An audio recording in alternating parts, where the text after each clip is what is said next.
everyone. Good evening, Jose, all the Good way from evening. Spain, but now reside in Kuala Lumpur for the time being. We'll talk about that in a minute.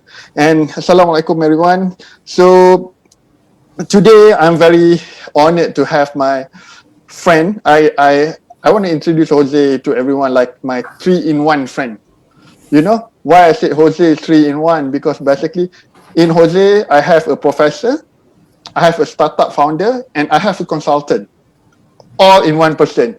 That is a brilliant deal for me. So, rather than I bring three friends, I can bring Jose alone and he covers all three functions. So, Jose, I think let the audience, while waiting for more people to start tuning in, maybe you want to, give a bit of introduction about yourself. Yeah, yes, for sure. Thank you so much for this type of friendly introduction. It's always a pleasure, to have this opportunity, and I'm hoping that all our attendees will be engaged and interested into knowing more about data. Yeah, I think one thing, Jose, we talk a lot all this while. So one of the things that I really, the one story that really remind me of you is that the story about how you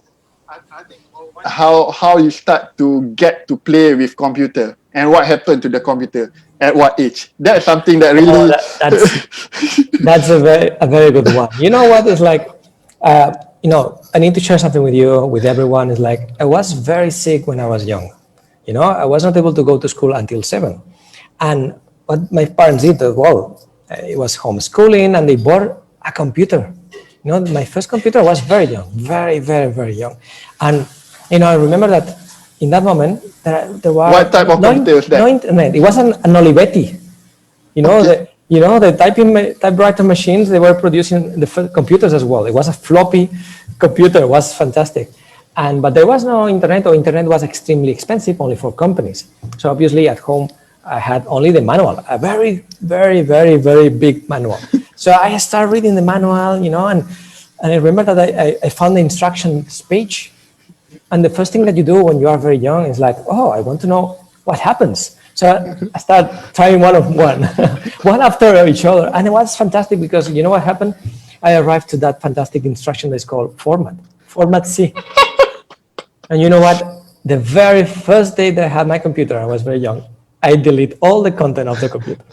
So at that point, at your house, does your, did your parents or did your brother, sister know about computer, or they put all the responsibility to you? How's that?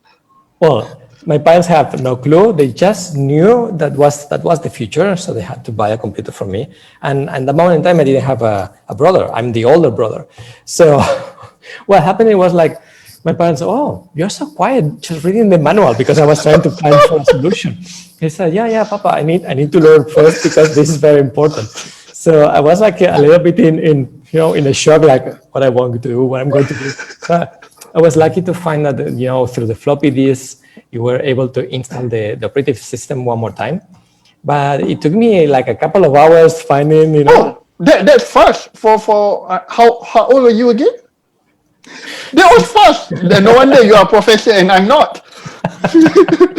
So well, what happens to me when, that my mother teach me to read and math as well. And because I was alone at home, obviously, and was not able, well, I was able to go to school one day, and then I was sick 3 months. So that was Okay. yeah, That was how old again? 7? 6, 7, I was very fluent reading and math. Oh, And so I have a library. My okay. my parents bought as many books as possible, and I was reading all of them after another. So it was like I had, what you call a huge speed reading technique. It was like, seriously, it's like, if you, put it this way, if you ask me now, suddenly my laptop got formatted. I don't think by myself I can do it in a couple of hours. Perhaps I need another day so that I can bring to Loyat. So it is more, it is more like that. All right, Jose, I think the topic that we're going to talk today more about data. One thing you know, I mean, coming from a mathematical and statistic background myself, I know the importance of data. But what amazed me for in the past easily 3 4 years or 5 years, everyone been talking about the importance of data, the big data, as if data only exists in the last 5 years. Whereas if you look into the business have been around for ages.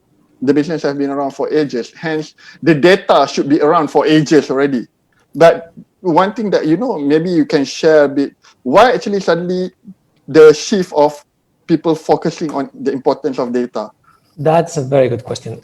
Let me tell you one thing. You know, the need and the approach and the strategy to analyze data, it exists since long time ago. In 1956, we were already speaking about business intelligence. Just, that means, 1956. yes, understanding the past performance of the organization. Which, and basically we can say that from the very beginning, you know, we need to make decisions. In the past, we used pen and paper.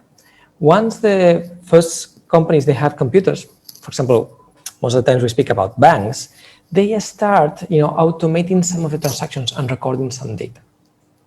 What is true is that we were not very, let's put it this way, very, you know, detailed in how we store the data and which were the transactions that we store. So, and even though we pay attention, many organizations like retail or banks, it was not until, you know, the last around 10, 15 years, new companies emerge. And when I speak about new companies, well, they are not new anymore. Yeah. Yahoo, Google, these type of companies, they follow another approach. And the approach was like, okay, trying to analyze information is very expensive. So then we are going to use open source technologies, or we're going to create open source technologies. And that means that we are going to connect many computers working in parallel together. That creates a major shift. Does that has to coincide with the rise or the existence of internet by itself? Exactly. Exactly. It's the combination of several factors. More devices for consumers and companies. Lower prices in storage. You know, it's cheaper. It's cheaper to store data. Internet, it becomes, you know, spread everywhere in all countries. You know, and at the same time, there is a progressive digitalization of processes. You know, before, I remember my parents used to have a shop, and every time that someone has a debt, they use a notebook and they used to annotate everything. But once everything started shifting, they were able to use, well, they decided not to do it because they told me that I was to do it. No? But they have the chance to record that debt in a particular computer. Yeah. I think that's something that we can share similar experience. My parents used to have a retail store as well in back home in Kedah. So yeah, you know, we used to give free labor to them. So yeah, we did that more or less the same. So last time for parents, they don't need to have any supercomputer to record data because they have their kids to do that for them. So that, I mean, that's how I start with data. Anyway, the next question is, you know, what the thing that quite amazed me as well is that, you know, now people coin the term of data as the new oil kind of thing. You know, this shows that, you know, the importance of data for SMEs. But however, I've been helping few startups, hundreds of them. So most of them in Malaysia, the challenge that I can share with you, Jose, most of them, they want to grow their business. They use agent system. When they use agent system, usually the agent will surely drive their sales, but they lost all the data. So just like I know that you travel a lot across the world. So is it something similar that you find in SMEs all around the world, or is it? Very, very good question. So all the startups, when they start at the beginning, they are worried about generate money and being sustainable. That's a reality. Yeah. And because of that, you just pay attention to the elements that you need to create your business, to create your product, and being able to sell and scale up. That's true. Obviously, there are some exceptions because some companies, what they do is to sell data or to work with data. And then in that case, obviously, they pay more attention to that. But this is a very common situation where, you know, you start thinking about the business. And only after several years, then is when you start paying attention to other elements, human resources, having a chief financial officer, having an IT department, paying attention to data. Only when you start becoming more and more mature and when you start crystallizing some of those processes is when you pay attention to those details.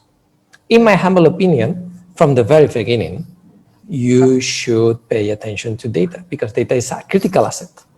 And you need to start tweaking. How is your company to be able to pay attention to those? That's really interesting. I think I know you prepare some presentation for everyone that you can share with us. I think on that particular tone and that particular note, I think I may give you a bit of time for you to to teach us, so to speak, on Perfect. SMEs and data. Is it a friend or is it a foe? Good, right. Excellent. So I'm going to share my screen for a moment. Sure. And then after you present, we're going to talk about how you are one of the few people that I know travel to 3 continents in the year of COVID. That one we'll leave it to, we'll leave it to the end. We'll talk about that later. Good. That's a good topic. You. Thank you so much for giving me some time to speak about my experience and some basic takeaways that I want to share with you today about, being a small, medium company and working with data. So, well, you already know me. I'm a professor at a university where I teach about, obviously, analytics and data across many different programs, because we do believe that not only the technical people, but everyone with any interest from market research and consumer behavior to MBA should be able to work, understand data. But at the same time, I'm an entrepreneur. So being an entrepreneur, it means that I know exactly what you're facing and why most of the times we pay attention to revenue, cost and sustainability. And that was in the past. In the past, I travel a lot, at least 65 times per year, speaking about these topics and trying to discover as much as possible what happens in many countries at the same time. So now it's a new experience being just in a country. So let's start with one very interesting question. Why data is so relevant? Maybe you are not, you think, I don't think that it's relevant, because I'm able to grow, I'm able to scale. But the reality is that data opens the door to not only give responses, give insights about the past performance of the organization, but going beyond, changing completely how you operate, changing the way you interact with customers, changing the way you optimize your processes. So let me give you some examples just to set the tone of this presentation. So, for example, Costco is a chain of supermarkets in the United States. So how they use data? They record all transactions of all the users, what they buy, when they buy, where they buy, because they have many supermarkets. And it's not only about knowing what they do, but it creates a channel that they can use based on that information in case something happens. For example, imagine that some of the products, and that happens many times in some supermarkets, that suddenly, some of the products they discover that they are contaminated for any reasons. What happens in many supermarkets? If you don't have a system based on the analysis of this information, what you do, you just publish, you put a signal in the supermarket, say, hey, these particular products are contaminated, don't buy them, return them. In their case, they are able to contact directly only the customers that are affected. That gives a different kind of experience, a more personalized experience, and you are, thousands of times more efficient. Another way to make a difference, target. Because you are recording all the transactions of the consumers, what they purchase, you are able to discover their shopping, purchasing patterns. And if they change what they are purchasing, maybe you're able to discover that, for example, your wife is pregnant because they are purchasing different products that are related to pregnancy. That's very important because you can adjust the way you provide recommendations to your users. And it's not only about understanding, like in the case of Costco, being able to contact them directly or being able to understand their purchasing patterns and provide recommendations. There are other situations like, for example, in the case of Louis Vuitton, When you create these surveys, you try to gather information from your customers if they're happy or not with your services, with the products, with their experience. Well, what happens? If you are in a rush, you are going to make mistakes. If you use a smartphone and I use a smartphone, I can see that you cannot see it. So I use like several languages, no? Spanish, English, Catalan, and nowadays even Malay. So using all these kind of different dictionaries, sometimes, there are mistakes because it combines words and letters. So what if we have a system? Because this is what the techniques that we have provide, a system that is able to extract the concepts, the content, and is able to, identify these errors and correct the errors. This is what, what we are facing. But I'm sure that you are thinking, you are providing examples of Louis Vuitton, Target, and Costco. These are huge companies. I'm a startup. I'm a small company. This is not for me. So let me explain a story about, another company. Because let's face it this way, all small and medium companies are facing this major challenge. They are becoming digital, or they are forced to become digital, thinking the current situation, where all the interactions, they are changing. We need to use credit cards because we should avoid touching, cash. We should deliver our products in the majority of times. So we are using all these different channels that we have to deliver, the products to our customers, which means that the majority of our transactions are becoming digital. If they are becoming digital, then they are producing data. This is the byproduct of all this digitalization. So what we're going to do with that? Because that data that refers to our transactions, it has all the information that we need to understand better what is happening. If we are successful or not. If we are making mistakes with the consumers and our customers or not. If there is any issues that we need to pay attention. All the information is there. Because now it's mandatory to become a data-driven organization. Being able not only to understand numbers, but the whole life cycle, which means capture the data, store the data, process the data, analyze the data, understand the data, and treat the data as a critical asset. Good, so let me jump to this example. This is a company that probably you don't know. Long time ago, when I say long time ago, around 10 years ago, I was living in Barcelona. And in Barcelona, in the moment in time, a new startup emerged. It was called Sushi Fresh. Sushi Fresh, basically, what they tried to produce is on-demand sushi, and it was a delivery service company. When it was created, when I contact them, they have 10 employees, 5 of them in the kitchen, 2 people in the delivery, 1 people marketing, another 1 finance, and the third 1 the website. So there were 10, but basically it's what we call a small company, a small medium company, depending on the market, no? Depending on the classification. What happened? Even though they were, they have a glimpse of, oh, we are making money, we're able to pay the salaries, but they were not sure that if they were really successful, if some months they were struggling, other months it was okay, it was not clear the concept of the customer, it was not for them clear if the customers were regular or not, if they were returning, how many times they were purchasing. So they contacted me, and we started speaking, and I told them, I can help you because all the organizations, even a small organization like you, can become a data-driven organization. But the first thing, and this is the takeaway 0 that you need to pay attention, is like, do you have an automated system that is recording the data?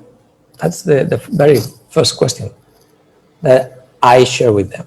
And we start reviewing the process, Are you recording, when the customer send you an order and when that order becomes, purchase, the gap between the order and the purchase. So we will review, and the first thing that we discover is that a few investments, that means changing the way they were managing all these orders and transactions must change and must be recorded in a digital format. So this is what they did. This is the starting point. So becoming a data-driven organization means sometimes changing the way you capture what happens in the company.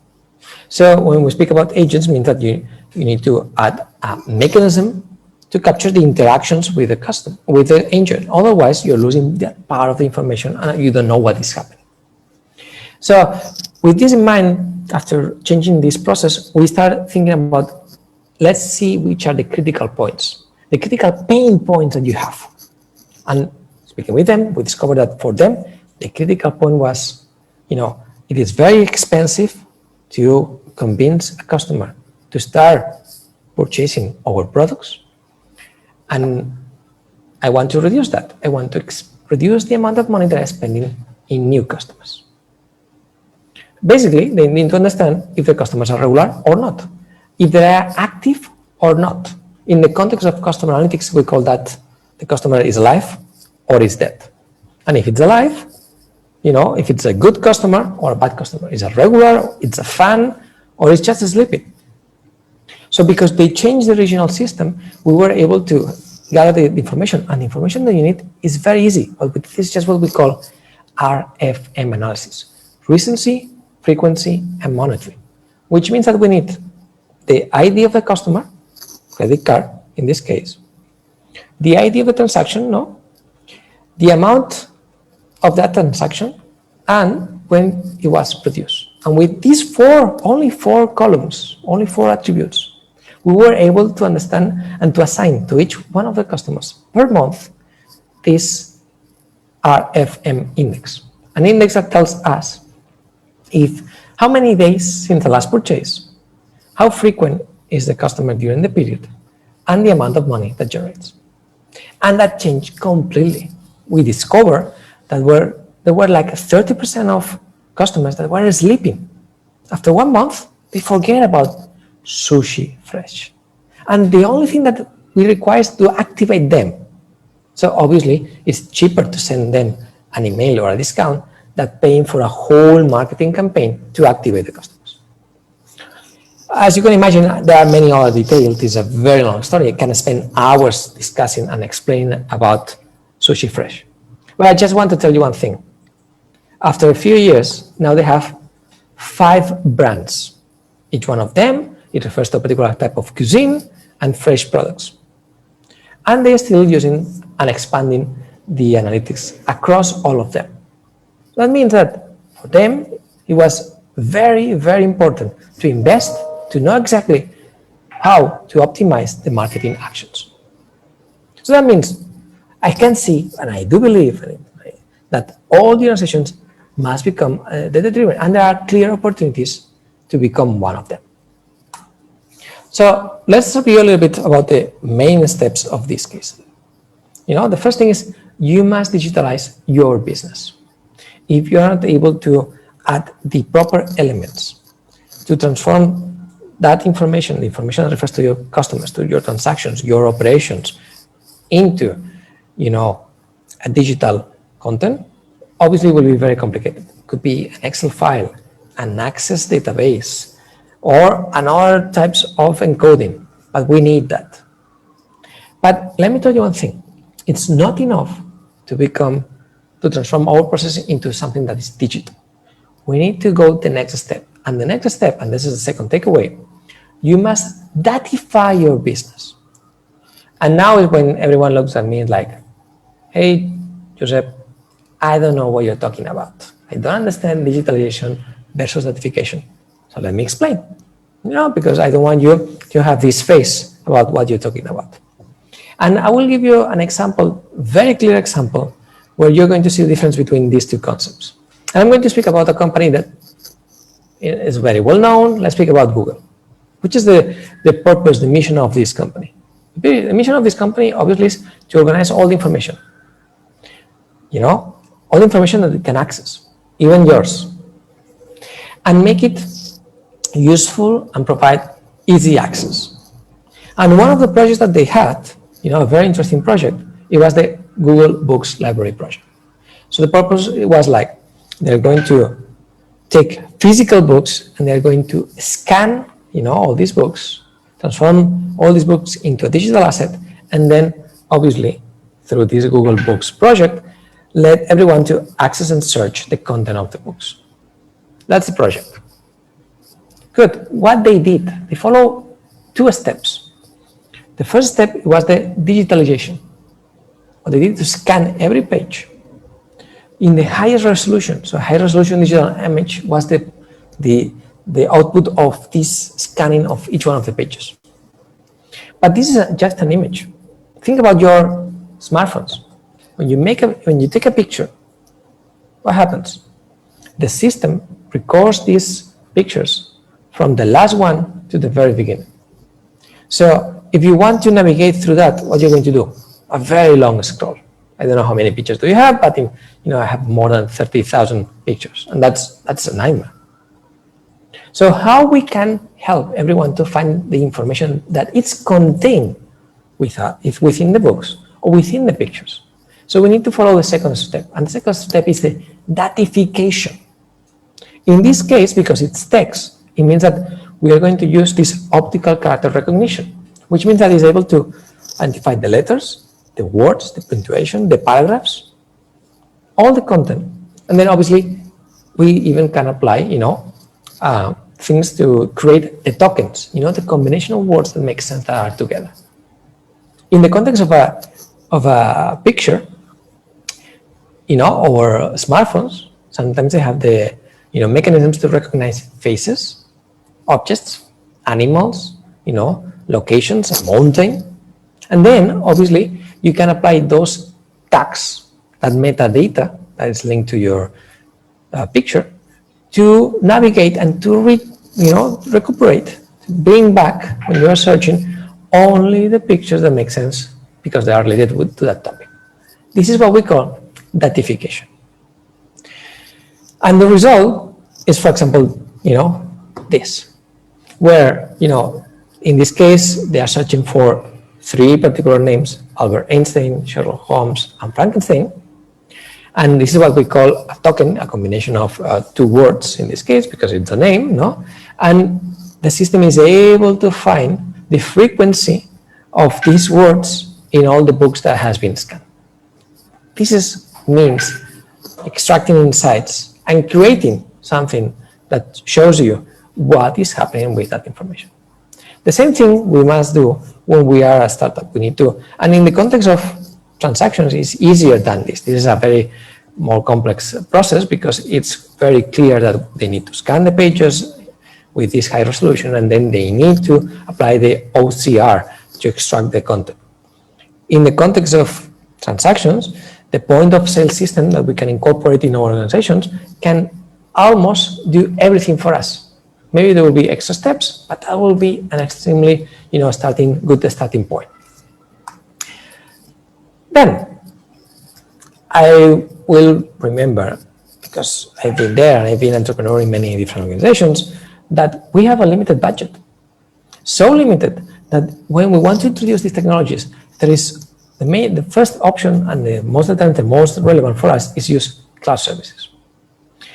Maybe you don't know what are cloud services, so let me explain a little bit about that. Cloud services is that instead of installing programs in our computers, we use services that other third parties are providing for us. Probably you're already a user of many cloud services.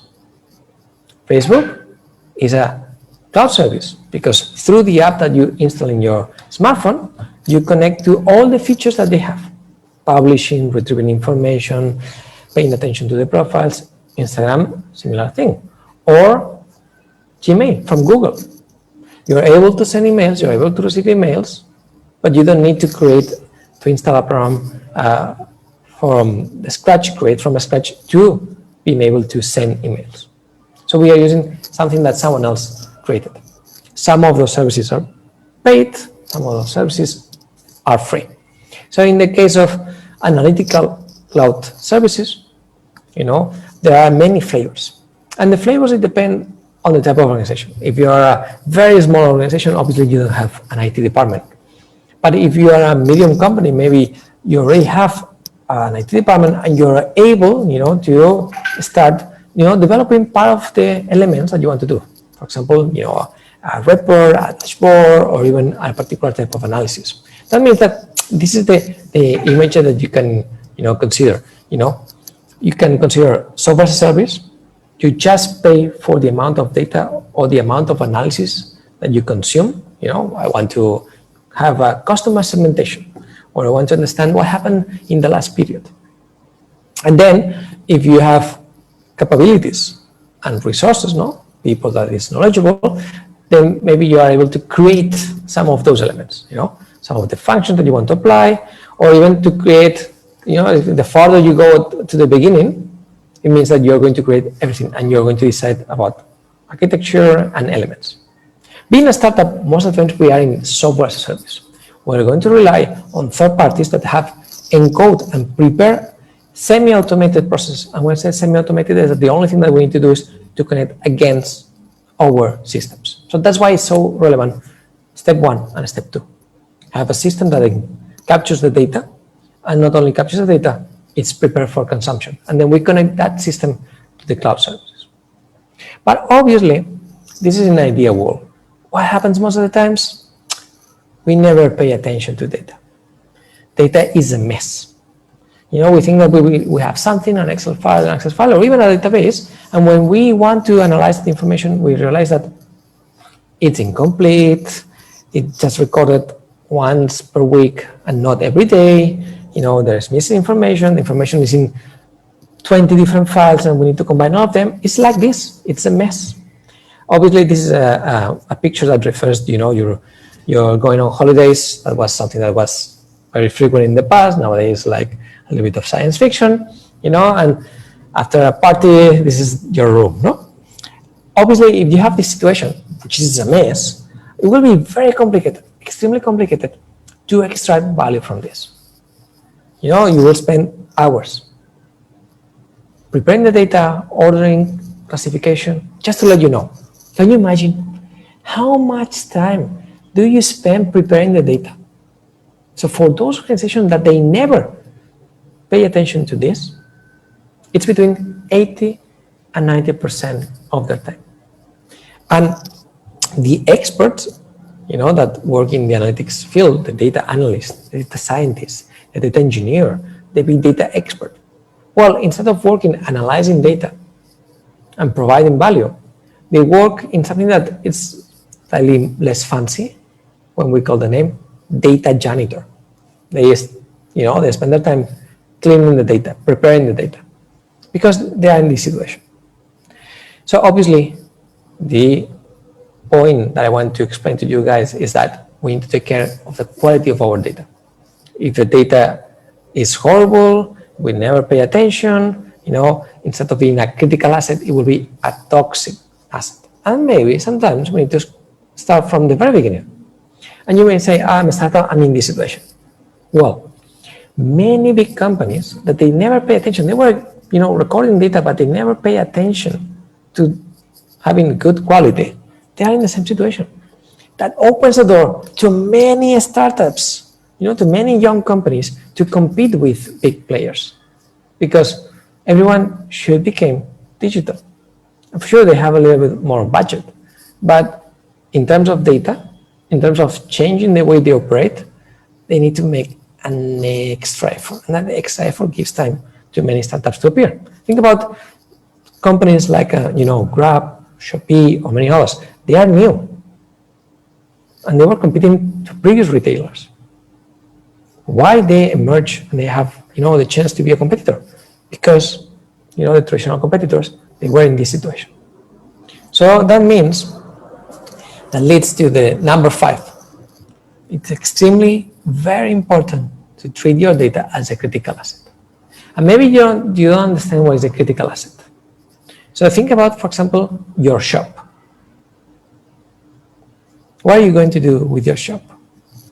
You're going to provide security. It's going to be clean. Things are going to be ordered in your shop. There are many things that you're going to pay attention, because your shop or your van or your building, or your employees, they are a critical asset for your business. So because of that, you're going to pay attention, and you're going to treat that asset and you're going to keep it in the right condition to be useful, to be able to help you to generate revenue. So this is the same thing. If data is able to help you to understand what happens, understand the seasonality of your business, understand your customers, create this better customer experience, provide recommendations, react in the right moment, contacting the right consumers. If it's going to help you with all of this, it makes sense to treat it as a critical asset.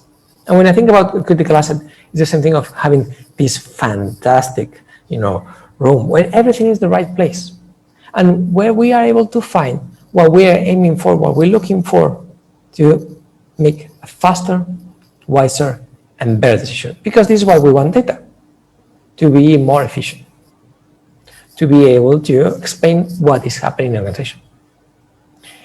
And this is what I wanted to share with you. And I think that we have time to jump into questions. Yeah. So I will stop sharing, and it will be a pleasure to jump into the conversation. That's very interesting sharing, Jose. Actually, I learned, myself, I learned new words as well. First time I saw the word datify. And then another thing that you said, what's the data genification? Data janitor. Oh, data janitor. Yeah, data janitor. Yeah, that's the first time I heard about it too. So, I mean, Jose, you said this now. I mean, you're talking about, the whole process of data. So, I like the fact that you take the shop as a metaphor for data as a critical asset. So, imagine data is a shop. So from the minute you take care of the shop, you open the shop, you secure the shop. Usually, with regard to data, most of the effort should be, in terms of percentage, how many percent should be putting to, make sure the data clean, make sure the data secure. So in terms of the whole process. Very good question. If you never pay attention, to data quality, what is going to happen? You're going to spend around 80% of your time cleaning and preparing the data. 80% of the time? Yes.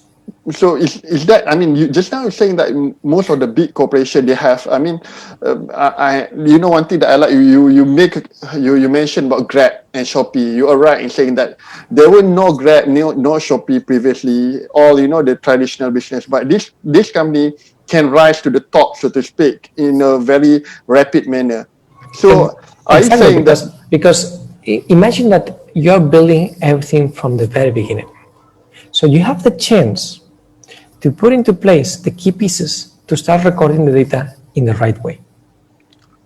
And that changes a lot, because that means that what I'm telling you is that from the very beginning, you have the opportunity to start thinking about, okay, now I'm paying attention to what? I'm paying attention to increase revenue, to set up the business. But if I pay attention that I need to record the data, later on, I will be able to analyze that data. So you're saying that, I mean, where I'm heading to just now is like, for Grab, for Shopee, because they start from the get-go and they already put the data analytics, data capturing, and that, to have quality data from the get-go. So although they start late, but they don't have to hire a lot of data janitor. Exactly. As opposed to the big companies, that means that they move and say, okay, so there will be 30% of the time preparing the data, because there is always a preparation, because, for example, now imagine that you have all the information of the customer. So before I spoke about a technique that only needs four fields, only 4, which means that the rest you don't need it. So I want to, so the 4 things are the name, is it? Yeah. So that the name, and then the amount. Yes. And then the time, and another one. And so it was the ID of the customer, the ID of the transaction, the amount of the transaction, and the time. The time, and that's it. That's it. 4 elements, and with 4 elements, you can start segmenting your customers. That's fantastic. How? Okay. So if like you have the ID, and then you can segmentize the customers. In Malaysia, if they have the ID, you'll get to know a lot already. But how is it actually? One thing that as data has become a critical asset, then most of the government in the world start to have this Personal Data Protection Act and whatnot. How's that interplay? Especially if for the SMEs, for the very new companies, they worry that if I go too much, I might get sued. Might as well I just sell. Very good question. So obviously what happens is like the data regulation is evolving in different ways in different countries, and that's the first thing I need to tell you. After traveling to so many places, what you see is that, for example, in Europe they have a very strong data regulation. So what they try to do is like the consumer has many rights, so they can ask you to remove the data, my data from your systems. While in other places they are more flexible or they have another approach. The first thing that you need to understand is most of the times what is limited is that you generate the data that is in your company and you are not going to share the customer details to third parties. So imagine I have my company, you have your company, so you're not going to give me the customer details. What you can provide me, if I'm interested in your data, is the aggregation. That is not wrong. That is not wrong, because when you aggregate, you hide who is the customer behind. So you are not betraying the customer. I know, as we are live in Facebook, right? I remember it's like last year or last 2 years. I hope they don't take me out from Facebook after this. Facebook has. Are we going to speak about Cambridge Analytica? Yeah, I was about to leading you to that one. So I mean, what happened then? What happened there?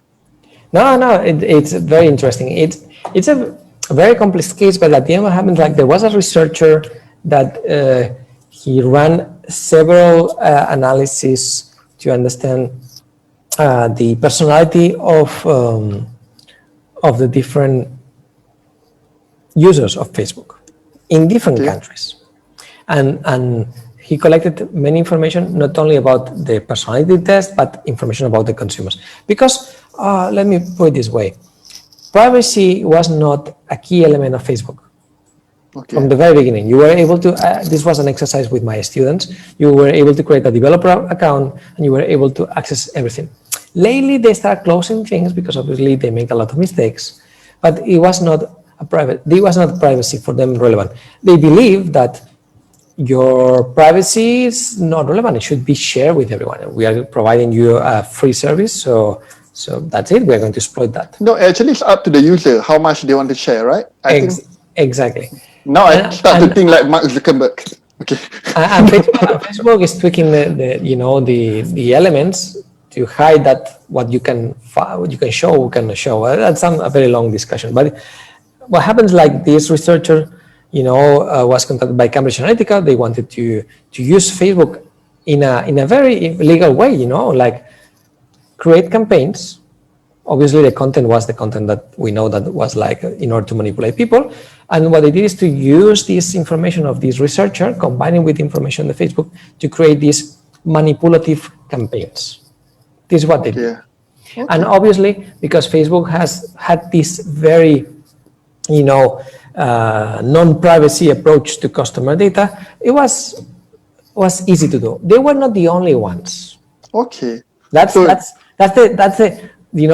dark side of the case that sometimes no one explains, but it was the more notorious case because it affected governments in many places. And anyway, now we have one question from my good friend, a friend of mine. I know him since 13 years old. He asked a question in the live, the message. He asked, what would be your advice for companies who have wealth of data, but the cleanliness of the data is unknown? Do we go through the motion and effort of cleaning the existing data or start capturing new data by paying attention to the quality? I think this is very common to many big and legacy companies, right? That's very important. So it may be possible that some of these data they already have, it's very useful. So it's useful and it can be cleaned in a very slow and small effort. So you need to assess that, because obviously maybe you have information of the last 2 years or last 3 years that you have seasonality and you have many other things. So you need to run a small assessment just to be sure that it makes sense to pay that effort, the data quality effort. Maybe during that assessment, you will discover that, it's like, this is, this is so bad. This is so horrible. Let's start from scratch. But at least you need to assess that, because maybe you have some value there. But at the same time, what is true is that this assessment will help you to discover all the mistakes that you did when you are encoding the data. So it will guide you towards the changes that you need to introduce in your organization. Maybe you have a process, a manual process, and that's one of the key issues there. So for example, you have someone that is entering the name of the street manually. And every time that enters the name of the street, there is a misspelling of letters, or a change in the name, the position of the words, and then suddenly it's another street, and obviously can lead to huge mistakes. So that's the right time to discover, where are the issues, because those issues represent that you need to change your operations. So I mean, so before we go to a lighter discussion towards the end, I mean, so in a nutshell, you said that for any company, whatever they sell, they should be thinking about collecting good quality data from the get-go. So to have the good quality data, you just need to have 4 fields. Having that 4 fields, you are already there. Well, if you no. I'm going to be honest with you. You start with those 4 fields, and then you want more things. Yeah. So that's the starting point. At the beginning, with that customer data, you already are able to explain many things. You're able to calculate the customer lifetime value. Well, initial approximation of the customer lifetime value. But if you want to calculate the real value, that is behind the customer lifetime value, you need cost. So you want to allocate cost per customer, which means that you need your purchases, the things that you need, what is behind your operations, it needs to be encoded in a particular way. I mean, just to give idea to those who's watching now, basically, how much actually one company need to spend to have proper data management system from end to end? So is it too much, or is there anything that they can get off the shelf and capture everything, taking care of everything? So let me tell you one thing. Some of point of sale systems, they already provide some reports by default. So point of sale system is so the system that you have to record your transactions, maybe they will have this reporting add-on, and that reporting add-on most of the times is free within the platform. So you're already paying for the transactions, so you have that. That's the starting point. That will cover you for a certain period of time. Once you get familiar and you want more information, what you're going to do is to extract information from that system, because the system have many more, fields that you can analyze. And then, one of the good parts, like nowadays we have open source technologies, and one of the aspects, like maybe you can rely on a cloud service, you will pay for the amount of money or the amount of reports, or you will rely on open source technologies because you have your own team, and then, it will cost the amount of time of your resources. So the entry point could be lower than expected. So the entry point as you mentioned, the entry point, if anyone has the POS system, a good one that gives analytics. So now I think, that's a very good, good first step for any companies. Of course, if they sell it online, POS system is quite, not really necessary, but whoever that have POS system, that they have retail shop practically. Exactly. What I'm telling you right now is, like, even if you have offline a brick and mortar shop, you can become digital and you can start recording information that can be analyzed later on using the point of system. If you are fully online and you have already e-commerce, you are already generating data. Yeah. And the system should record that data. So basically, you will be able to access. Maybe the system that you're using is not providing very deep reports, but at least it will provide you with the option to export into Excel. So for the digital company, for the company already has the business online, for SMEs who's watching, basically you need to make sure your system, whatever that you use, allow you to export it to Excel at least. Something. That's the point. Obviously, once we get more and more sophisticated, we will add for more features. But Yeah. if you're a small company, this is at least what you need. Yeah. I think that's a very, that's a very good tips. I think for many, I think many feel that to get into this datification journey. Now I use that word, a new word that I'll keep on using. Datification journey. I think they think because it's the whole process altogether. Because when you present just now, said that you need to change the way you process and whatnot, so people get scared. That's why the topic today we put data and SME is it friend or foe? Because this is a journey. It's like when you learn dancing. The very first day will be horrible. Yeah. You're going to make mistakes with your feet, the position. Maybe you're going to fall. That's normal. This is a journey. So it means, and that what I'm trying to use that we're going to do experiments. It means that we're going to start recording data. We're going to start finding, let's see if we have some value here about our customers. Maybe you discover that the way we are recording data is not enough and we need to tweak a little bit. So that's part of the process. Obviously, some companies, like, when we speak about the leaders in analytics, for example, you can think about Netflix. Netflix, they spent the last 10 years creating customer data. So obviously, after 10 years, they nail it, the way they want to encode the data and the way they want to analyze it. But they are still running experiments. They are running experiments like changing, if the first layer refers to the country and the second layer for recommendations refers to you and the third refers to novelty, and they are making a lot of experiments. Why? Because working with data means running experiments. Sometimes running experiments that you want to create an expected output. For example, I apply analytics to a bakery. A bakery, and they have two entrances, front and rear. So what we did? So people enter from one door and exit like another door? Or can use both doors.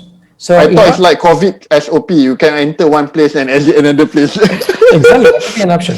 So one of the things, like, there was one day, Tuesday, it was the worst day ever. So instead of applying all the different things that we can do, promoting Instagram, in Facebook, in Twitter, or the social media that is more relevant to the particular country. And no, what we did is just with a very small experiment. The first week was, let's add a signal outside.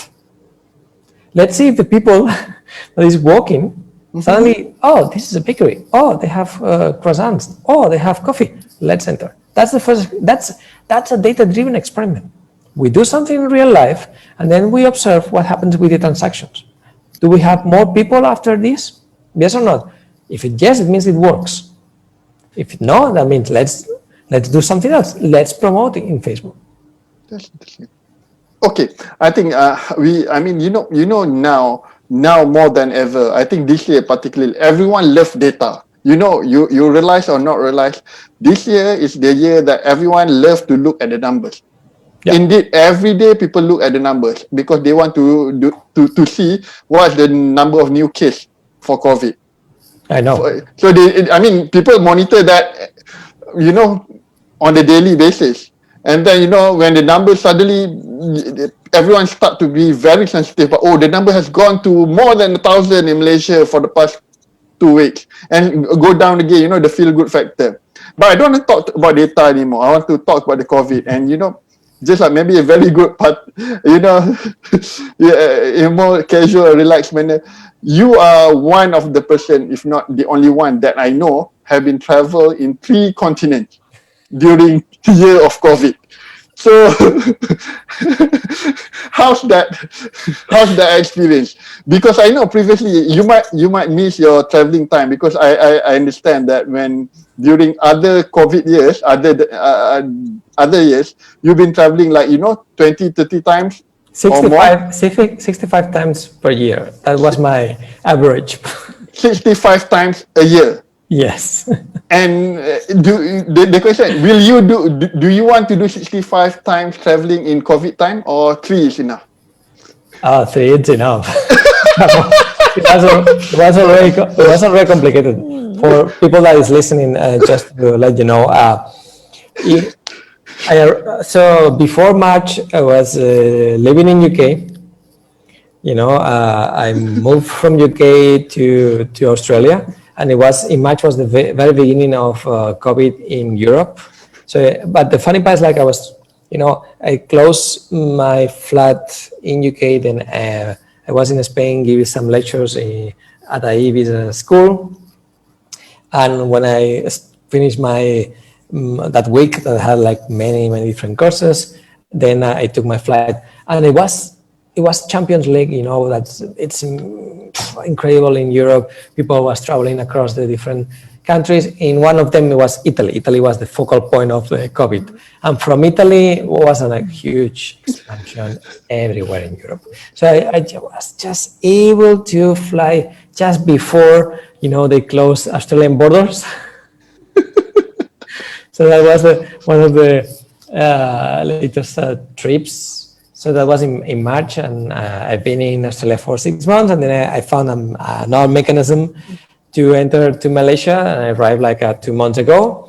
So, but obviously, as everyone should imagine, traveling during this period is complicated. You go through many COVID tests one after another, and then you are 14 days in isolation, which is depending, where are you isolated, could be a better or worse experience.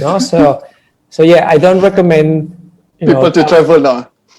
It can be done. There are ways to do it, but it's not easy, and it's not as comfortable as before. So you will not be able to do 65. You know what? Because now the government is using data to plan for the next move. So and the data keep on evolving. Good luck to whoever want to travel. Anyway, Jose, it's like really lovely to have you. Thank you so much. It's been very insightful. It has been a pleasure. I'm hoping that this session motivates many companies to start thinking about data that is a very critical asset and start tweaking their systems, to start recording the right data that will lead them to make faster, wiser, and better decisions. It's always a pleasure, and I hope that everyone enjoyed it. And thank you so much for the invitation. And thank you so much, IE University as well, to give me the chance to participate today. Sure, thank you. So hopefully, after the CMCO, I'll be able to bring you out a bit more in Malaysia. Now, many places are closed. All right. I know. All right. Thank you, Jose. Thank you very much. Thank you so much.